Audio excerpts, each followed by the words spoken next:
Hi guys, good morning. Another day, another land tour naman tayo guys. So thank you so much sa nag-recommend. Shout out sa mga taga Maltoa tour guide.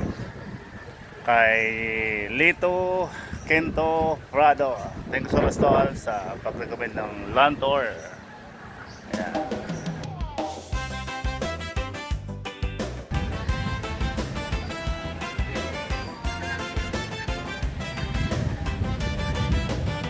Driver ako ng e-trike dito sa Boracay. Araw-araw bumabiyahe, saya ang aking alay. Hello, ma'am, Sa mga sir. bisitang na isang isla'y libutin, handa akong ihatid sa'yo'y ating damhin. Ikot ng isla, presko ang hangin. Bawat kanto may ganda ring taglay at aliw. Sakay na kayo, huwag nang magalinlangan. Sa e-trike ko, saya ang sasamahan.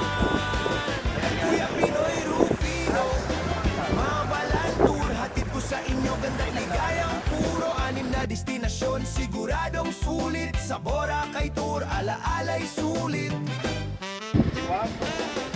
Una nating punta, tahimik na mangrove. Preskong simoy, kalikasan ng landog. Sunod, Bulabog Beach, hangin ay may lakas. Sa Hello. bawat kuha nyo, ganda'y lumalabas. Hihol rock, kakaibang tanawin. New Coast Beach, linis at linaw ng buhangin. Sa bawat hinto, ngiti ang kasama. Boracay memories habang buhay na. Kuya Pinoy Rufino, mga balan tour, serbisyong tapat sa'yo'y todo-todo. Puro anim na destinasyon, ikot ng isla. Sa e-trike ko, Boracay ay mas masaya. Buka Beach, na maputi ang buhangin. Dinuid Beach, Sunset